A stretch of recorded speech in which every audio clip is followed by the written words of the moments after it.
Hello. Today what I'm going to be doing is working on a scope for a friend, David. I'll be selling this to him. He wants a trinocular scope, complete scope with objectives and so forth. So at this point I've got the scope pretty well gone through. The stand is essentially done. I just still have to put the knob caps on here.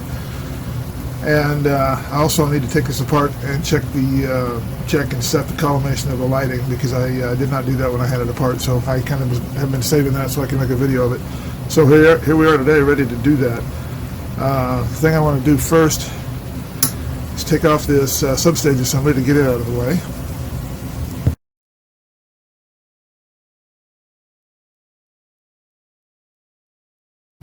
Okay, so to take this thing off, what you do is start by making sure the condenser yoke is at its highest position.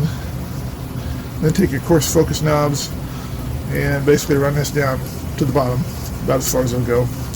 Then you need to take a 3mm hex tool and just loosen, but no, do not remove, but just loosen this little Allen screw here. And once you have that loosened, just carefully lift this and remove it. And then I'll just set this aside and we'll get on with the rest of it.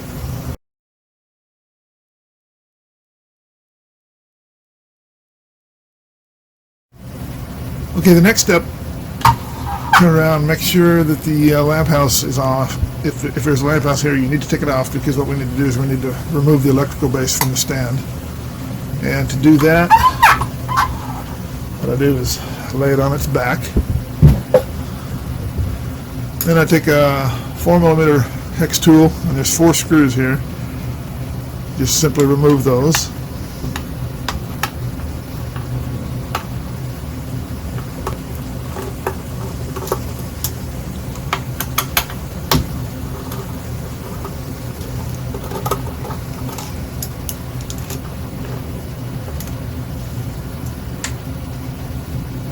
Maybe a magnet would help. Then again, yeah, that does help. Okay. So once all 4 of these are out, then basically the electrical base will be free, as long as you don't have the model that's got the preset adjustments on the side. If you do, you have to be careful with those and make sure you don't damage the wires to that. But once the screws come out, we're ready to separate it. So what I do is I just hold this base in place,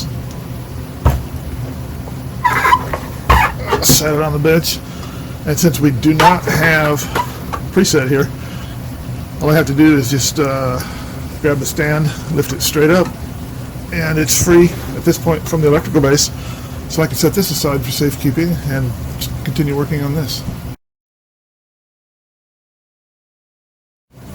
Okay, now before I get on with actually doing the collimation of the lighting, what I want to do is I just want to set this aside and kind of show you what I'm going to be using to do this collimation setup. This is something that I put together just not too long ago, I don't know, 4, 5, 6 months ago, something like that. But what I have here is I have a piece off of a binocular head that's been modified a little bit, and you'll see how that works later. Along with that, I have a little LED flashlight, and not coincidentally, that fits right in here like that.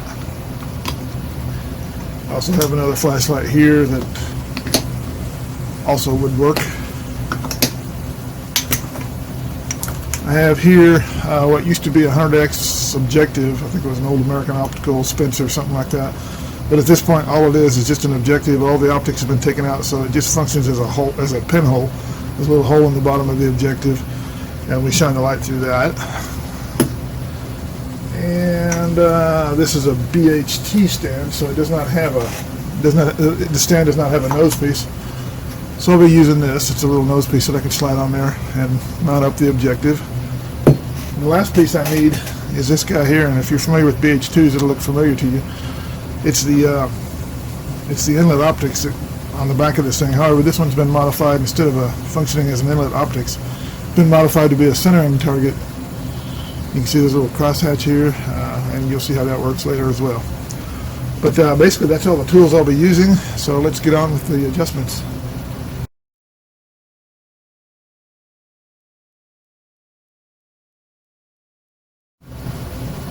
Okay, since we've got the electrical base removed, the next thing I want to do is I want to flip this over on its back, and I want to remove the light inlet assembly here that I've got, and I'll be replacing it temporarily with this centering target.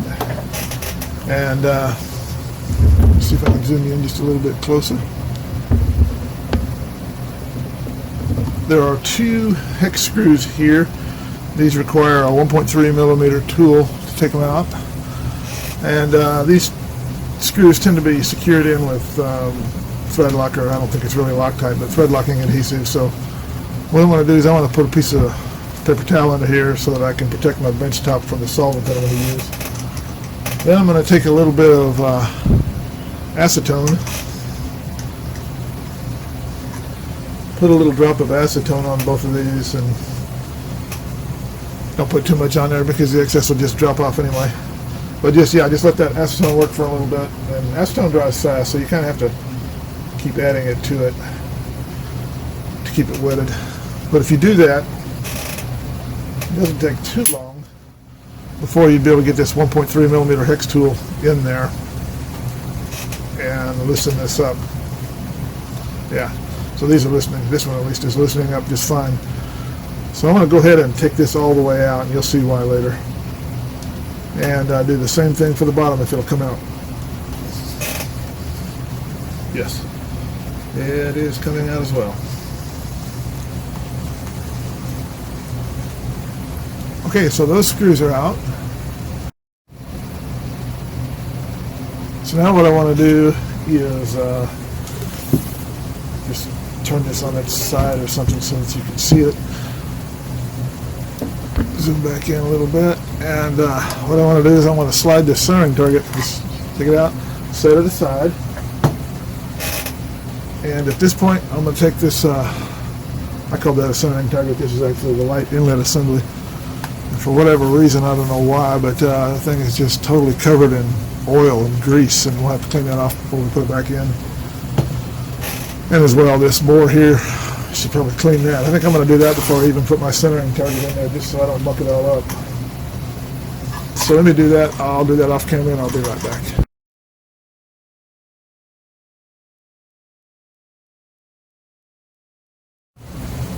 Okay, I've got this reasonably clean now, and I'll take my centering target and just slide it in. This goes in the reverse. Originally the light inlet assembly came out this way. This goes in with the target facing outwards. And it doesn't particularly matter where it goes. I'll just put it in there. It'll be loose, so we need to make sure it doesn't fall out as we're moving it around, but its orientation isn't critical at this point. So now we stand back up, flip it around, and I think the next thing I want to do is disassemble this.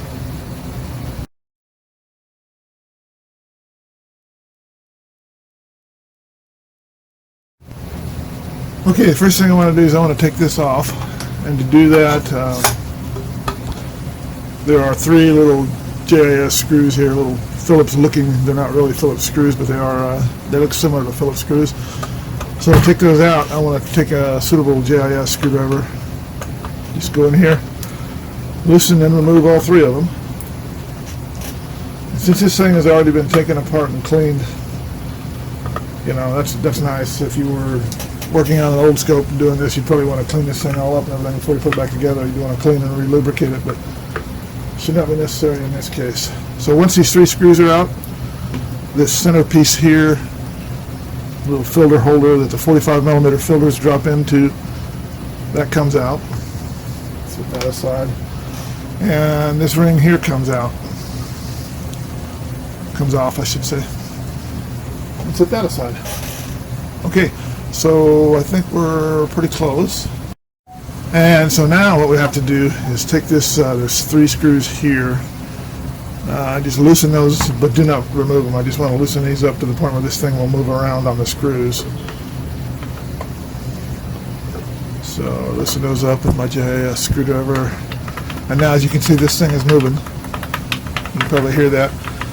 And this movement is intentional, because when you put this thing together, depending on how you align this pillar arm here with the base casting, depending on how you do that,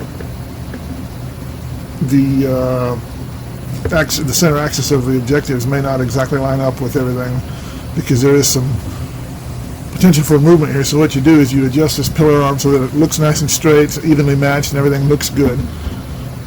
And then you use this as a final adjustment to make sure that everything is on axis, and when you get that right, you tighten those screws down, and at that point you should be good to go. So let's set up and see how to do that.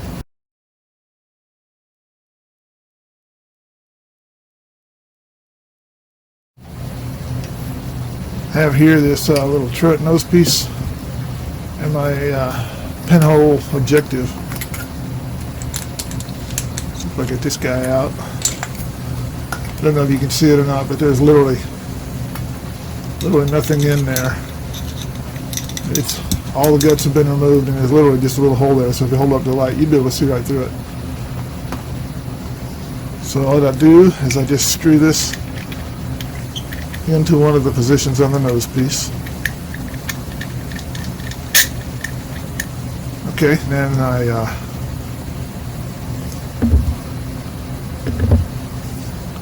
install the turret nose piece onto the stand.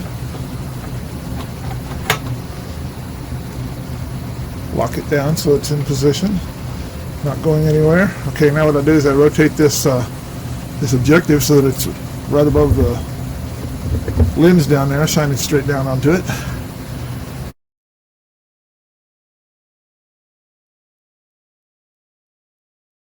The next thing I want to do, I want to take this piece here. Like I said, this came off of a binocular head.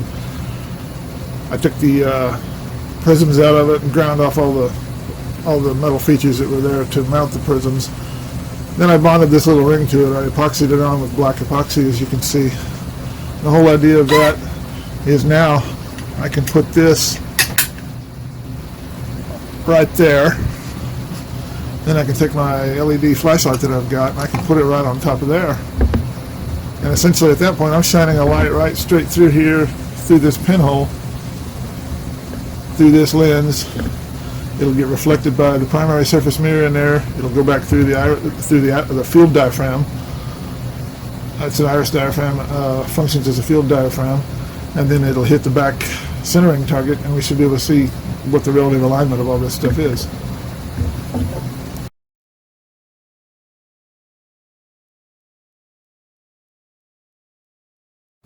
So, enough talk, let's actually do that. Take this out so it doesn't fall off. Turn this thing around, and now what I want to do is lower the camera so you can see the centering target. Hopefully you can see the centering target. And I'll be right back. I want to lower the camera just a little more, so I have to futz with the tripod to do that, but I'll be right back. Okay, now what I want to do, take this flashlight that I took off the top, I'm going to lay it back in that holder on the top of where the head used to be. Put that in the holder, turn the light on, and when I do that I should see something appear here on the centering target. So the light's in the holder, I've been turning it on, 3, 2, 1. And you can see it, not really good, but you can see a little spot there. And if I reach around and move that lens frame that is loose on its mounting, you can see that it definitely has an impact on the centering of that. So the goal now is to adjust that until it's exactly in the center, or as close as we can get. And once we have that, we tighten the screws down, and of course when we do that it'll move. So I'm going to reach around here and just start to slightly tighten these screws, see what kind of shape we're still in. Actually that looks still really good, so let me continue on. I might get lucky. Might not have to do this 4 or 5 times. That's still good. Okay, I'm going to do the final tightening. They're still good. I think we'll be done with the alignment part of it. Yes. I don't know if that helps any, but there's definitely a spot pretty much right in the crosshatch, right in the center of the crosshatch. So I'm going to turn the light off, remove it. Now at this point, I've got the screws tightened up so that this guy's not going anywhere.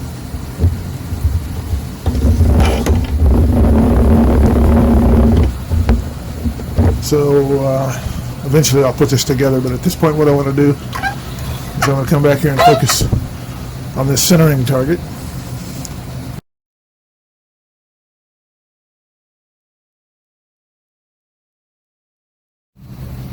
Okay, what I want to do now is I want to take this centering target in here.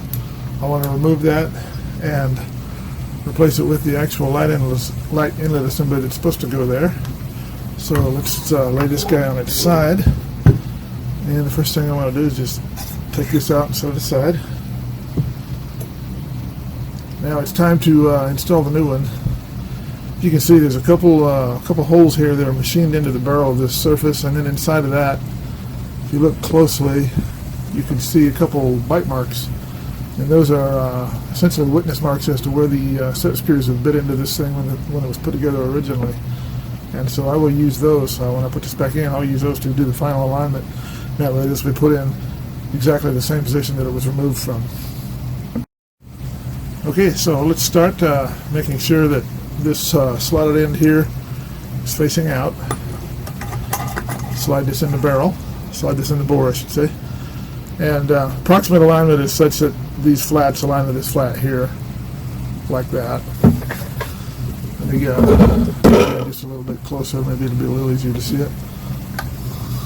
Okay, so yeah, so approximate alignment is there. However, I want to align these two machined circles, these two circular machined surfaces, with these two tap screws, and then ideally get those lined up perfectly with those. That way when I put the set screws back in, it will be perfectly aligned. So the way I want to do that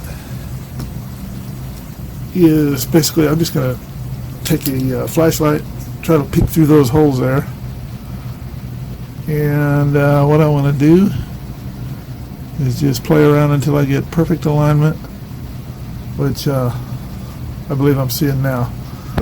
I don't know whether you can see that or not. Let me lower you down so you're a little more on axis with it. If you could see it, then you can see that they're lined up properly. If you can't, I guess you have to take my word. So now that those are lined up, I want to take my 1.3 millimeter hex tool. I want to reinstall the two set screws that hold it in place. And I don't typically, when I'm reinstalling these, I don't typically put thread locker on there again. There was originally thread locker on there. I softened it up with the acetone, but that adhesive is still in there, and so it's gonna, it'll prevent these things from loosening. In reality, they wouldn't loosen anyway, but it gives just a little stickiness to the threads, and so that they're not going anywhere. All right, so that's installed. As you can see,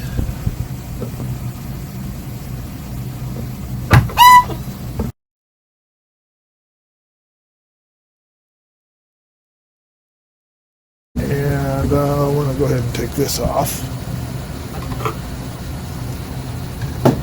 And while I'm at it, I will go ahead and remove this mount up here as well. Okay, so that's can be put aside.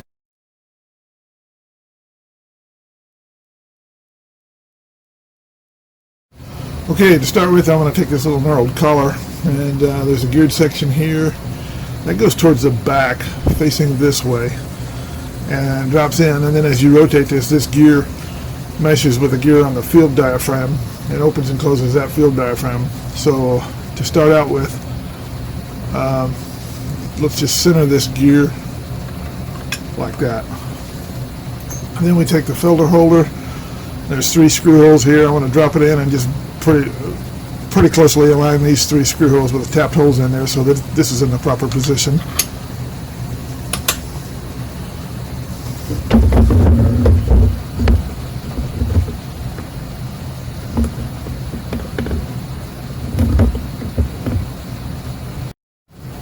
Okay, so the first thing I want to do, now that this thing is loosely in place, so I want to align these screw holes. There's 3 of them. We align these screw holes with the tapped holes underneath so that this index scale is in the proper position. And the way I do that, you can do it visually, just look through there, but since I can't really do that, since we're set up with a camera, I'm just going to drop this little tool in there and rotate that until I feel it drop in right there. So the hole is aligned with the screw hole. So I'll just leave that in there at this point, that way this thing won't go anywhere. Now, what you do is you rotate this knurled ring as far as you can one way, as far as you can the other, and it should go from one extreme. In this case this is a fully closed mark here, which it's hitting fine, but then you go over here to the other side where you open it as far as you can. It doesn't quite go to that mark, and it should. What that means is that the gear that we've got in there is not meshing in quite the right spot. So the way to fix that is to lift this up, move it a little bit so it meshes just a little bit different, and put it back in. Get it all lined up again, and now let's see. Looks like I might have went too far now. It doesn't quite go all the way over here. Let's try that. And you do have to futz around with this sometimes. I'll show you as soon as I get this right. I'll show you the proper way to do this. But this is the way that it seems like inevitably I end up doing. So right there, that's perfect. The mesh is correct, and you can tell that because it goes from this index mark all the way to that index mark. And if you just take this thing apart like I did, this thing I have to put back together. But if you have a little bit of foresight, you can, before you disassemble this in the first place, open it wide up like this. Open that diaphragm fully open, and then when you take the screws out, when you take this guy out, this is the point that should be meshing. So at that point, as long as that diaphragm stays fully open, it's pretty easy to put this together. You just drop it in so that this edge of the geared piece, this vertical edge here, contacts this little piece right here. So in other words, rotate it as far as you can until it contacts, and then drop it in. And if you did that properly, then you can put this guy in, you can align the screw holes, and it should work perfectly. But the problem with this method is it requires foresight. You have to open the thing up before you disassemble it, and as often as not I forget to do that. So I've shown you both ways to do it. So let's put the screws back in. And there are 3 screws. There's one. Just get them all started, then we'll go back and snug them up.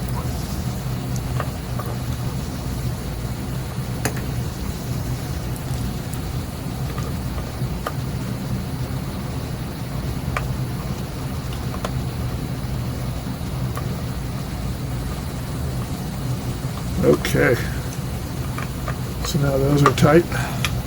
And if you look, it goes all the way from fully open, fully closed, feels good.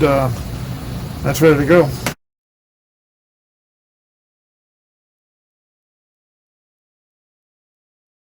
Okay, well now that we've got the lighting set up, everything is collimated, and this thing is ready to go. I think I'm going to put the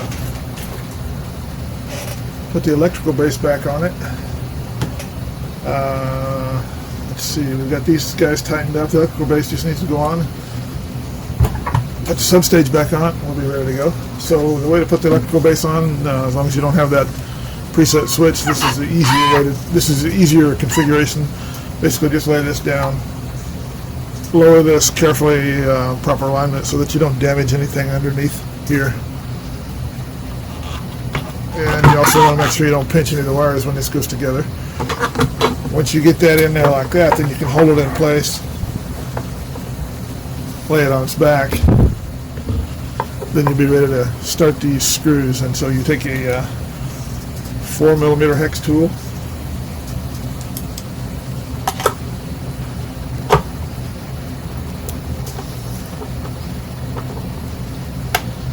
what I do is I loosely install them first, and then I do a final alignment of it, and then do the final tightening of the screws at that point.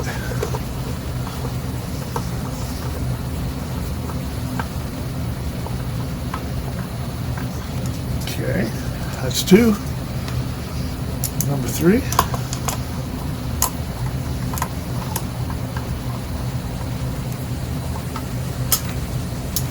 And number 4.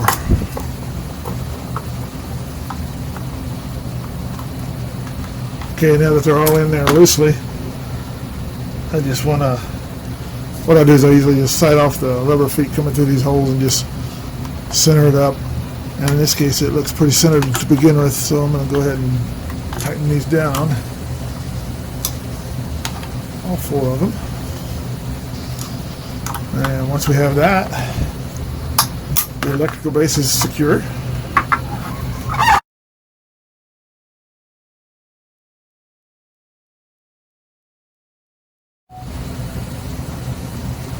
So the only other thing we have to do is put this guy back on, and it just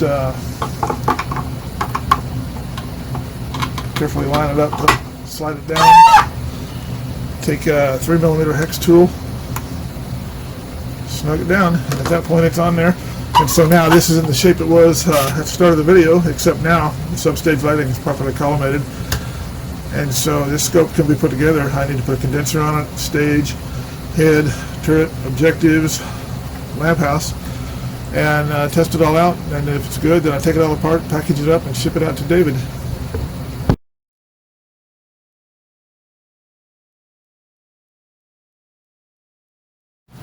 Okay, so now I want to talk a little bit about how I made this thing. I mean, if you look at it, you can obviously see that it was made out of the light inlet assembly right here.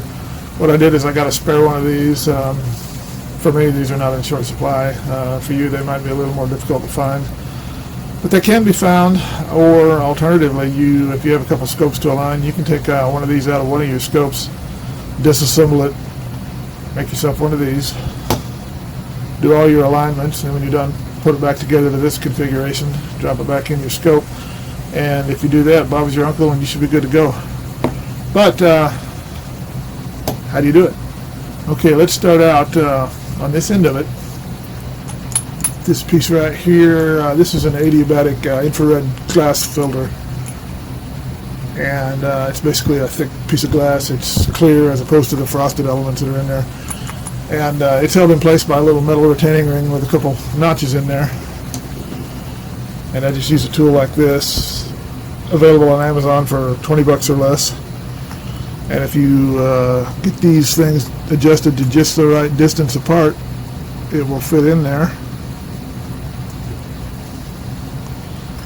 And you can, very carefully so you don't scratch the glass, loosen this thing up. And with any luck, once it loosens up, you can take the tool, you can set the tool down and just continue loosening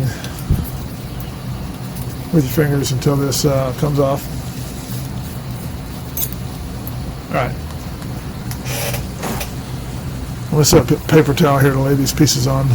Some of them are glass, and they're not like fragile optics, but they, they are. Treat them with care, don't scratch them or whatever. So once that is off, just dump this out. Like I said, this is the adiabatic glass. It's got a blue tint to it, thick, and it's clear as opposed to frosted. So lay that down. Inside of here, there's a little spacer tube. It'll come out. And then inside there's a glass filter. The way I would normally take this out is I would take a little lens sucker, reach down in there and suck that thing and lift it up. But since you probably don't have one, here's how you're going to do it. Inside there is another spacer, exactly like that one. Then inside there is you can see that's in a spherical glass lens. That's the collector lens. So don't get that all goobered up, or especially you certainly don't scratch it. Right there. And now, deep inside there is one more retaining ring that holds loosely, as you can see, this last frosted glass element in place. So to take out this last retaining ring deep within there, what I had to do is I had to reconfigure this tool so that instead of the points pointing together as they previously were, now they're split apart, and they're set up for the proper distance, so that I can drop this in there and engage the 2 notches in that retaining ring. then carefully loosen that retaining ring. And once it gets loose enough, you can usually just reach in there by hand and continue to spin it. If not, go ahead and use a tool. Just be careful you don't scratch that glass. Probably wouldn't be the end of the world if you did. It is just a diffusing element, but you don't want to scratch it if you can help it. So keep going. Eventually this ring will come out like so, and at that point this glass will come out and you have a hollow tube. And now what you do is you take these parts, go out on your laser jet, printer, inkjet, whatever you've got, print yourself a crosshatch pattern like this of the same diameter as this glass. And once we have that, print it out, cut it out with a pair of scissors. Then we take that and we put it all back together to be this. And I'll show you how to do that next. Okay, so these are the parts you need to put it all back together. You've got the outer barrel, the metal barrel, one of these spacer rings, the larger of the two frosted glass discs, the blue tinted adiabatic glass, the large retaining ring that went into the end, and a piece of paper that you printed out on your laser jet. Now, if you look down at in the comments on this video, I should have a link to a PDF document that talks about all of this, or at least it doesn't yet exist, but when it does exist, it will talk about all this, and it'll have artwork in there so you can print out the PDF and maybe futz around with the scaling a little bit until you get one the same diameter as your adiabatic glass. But these are the pieces we need, so let's go ahead and put them together. Now the first thing I did, I take one of these spacer rings, drop it in there. You'll see that it's a very loose fit, it falls all the way to the bottom. For this purpose, you don't want that. What you want is you want it to be a tight fit. So what I did is I took one of these rings, and I don't know if you can see it, but I literally put some black electrical tape. There's a little piece here, and what that does is that tightens up the fit so that I can put that in there. At least hopefully I can put that in there. And when I put that in there, it'll slide in, but be fairly tight, and it'll stay where I put it. And that's important because that's what holds this whole thing together. Once you have that done, drop your frosted glass disc in there, set it on top of that spacer, set your target on top of the glass disc, drop your adiabatic glass in there, and then take this little threaded retaining ring here, and you have to very carefully make sure you don't cross thread it, but get that going. And once you have that going, just go ahead and tighten it down. And at this point, especially if you're doing a temporary build on this, don't worry too much about it. You don't need to get out the tool and tighten it down and all that. Just go finger tight with it. And then reach in from the back. As you can see, this stuff is all loose now, right? So reach in from the back and slide that ring that's got the little piece of tape on it so that it's, so that it doesn't slide easily. Hopefully it will at least slide, possibly, if you're able to slide it at all. Slide it down until it tightens this up, hold this thing in place, and now you're good to go. You shine a light in there, spot will show up on the end.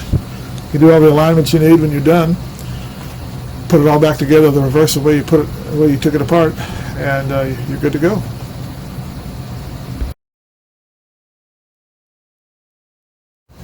Okay, I want to show you how to put all this back together in case you took yours apart temporarily just to align your scope, and now you need to get it back together to have your scope working again. I have a little $4 handy vacuum tool I picked up on Amazon. And I take this small glass disc, as you can see I'm wearing finger cuts just so I don't get fingerprints on everything. And what I do is I want to pick up this disc, drop it inside of here, and put it into the recess where it's supposed to set. So let's do that.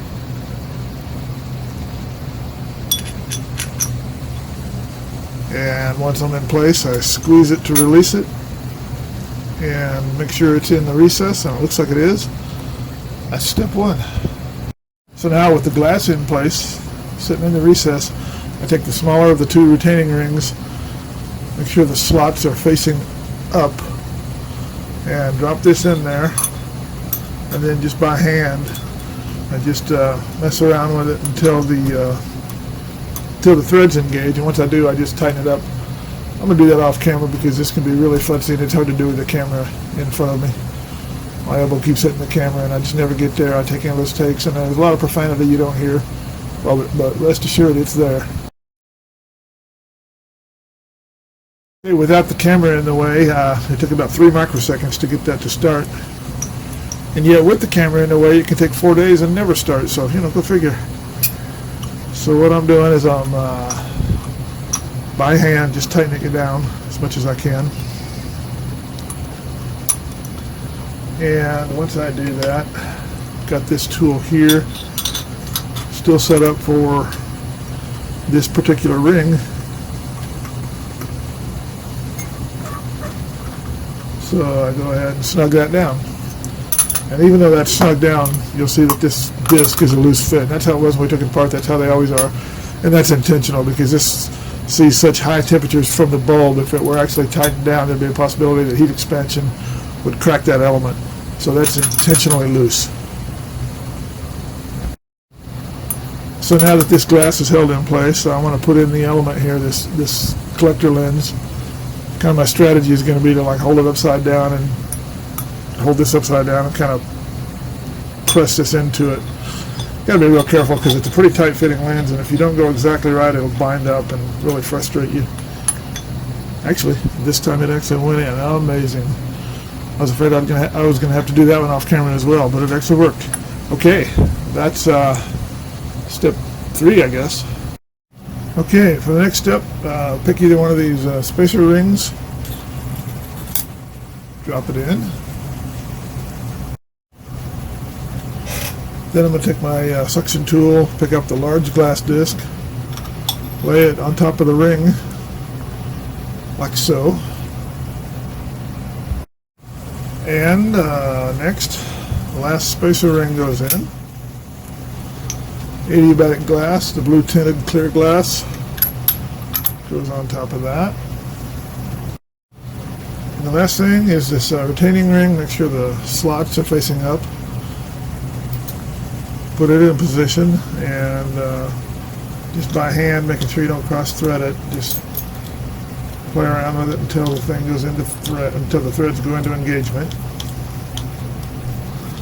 When they do, just by hand, I just want to put this in. I don't really want to tighten it. I don't want to use that lens tightening tool because that'll just put stress on the glass and it could break it.